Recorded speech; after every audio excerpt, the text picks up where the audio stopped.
Hey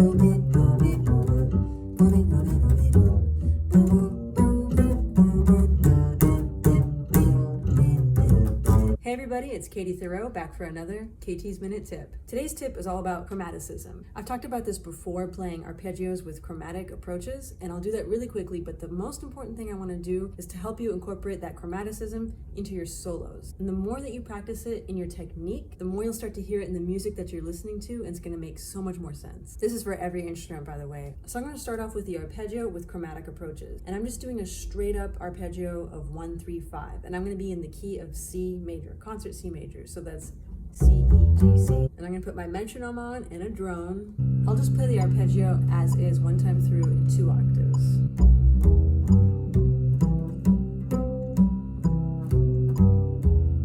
Cool, so the next thing I'm gonna do is just approach each of those notes from 1 half step below. So the first note's C, I'm gonna play a B to C. The third is E natural, so I'm gonna play E flat, G flat to G.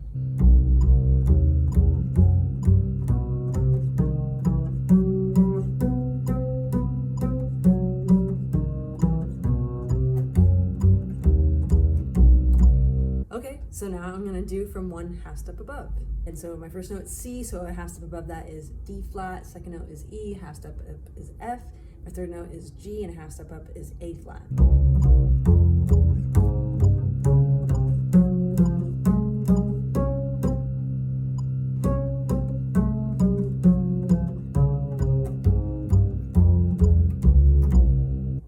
About this is that you're already starting to hear other tensions that are available just on a major chord, or if you can start thinking about the blues even and start hearing a dominant 7th chord. And so you're hearing all these tensions coming out. So if you're thinking about the half step below approaches, you start with having a major 7th da on a dominant 7 chord, and then you have the flat 3rd because it approaches the 3rd da, which is a really nice note, right? Da.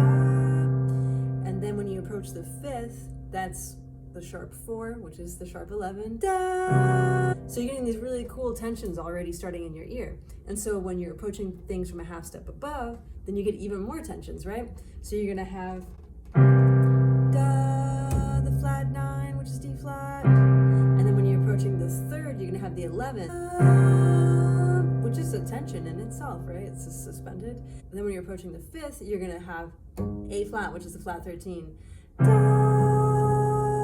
So you have these really cool blue notes. And now the next thing you can do is start to combine those approaches and enclose the triad. I'm gonna do a half step below my target note, a half step above, and then the target note, which is the triad note.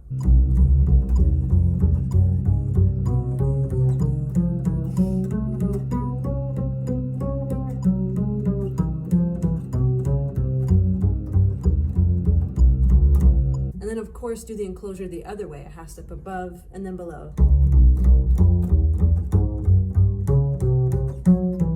And just by doing that one exercise alone and getting comfortable with it, I already am starting to get the technique and the mechanics of chromatic notes and enclosing chord tones, right? And you guys, I don't really think about this stuff that often, but you can't deny it. It's just there. And so now I'm starting to hear things and I go, oh, those are just chord tones with chromatic notes around it. So I can even get away with playing on a blues just to see what it feels like.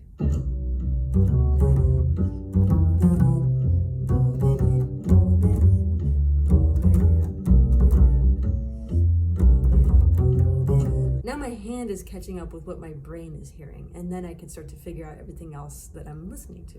Okay, now how do we take that information and then start to put it into our solos? So I can just simply start incorporating chromatic notes just by telling myself to do it as an exercise, and I don't have to enclose them. I can do a mix like this.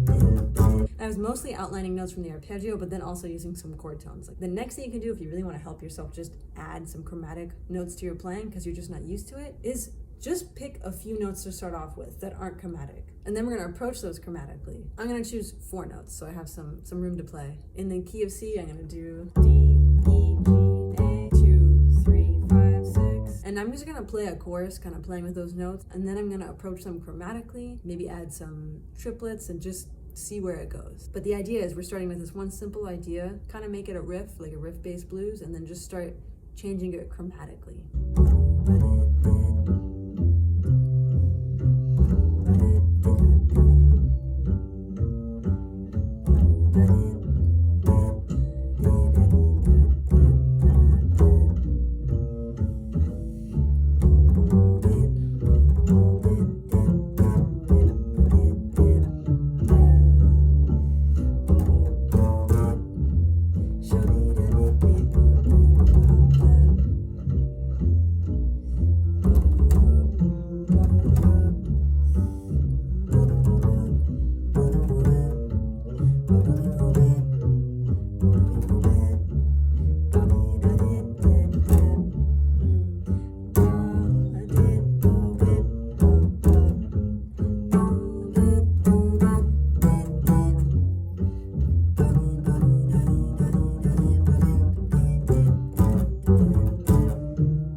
So start this by practicing on your arpeggios and just take a simple triad. Of course you can do chords, you can do dominant chords, major, minor, all that stuff.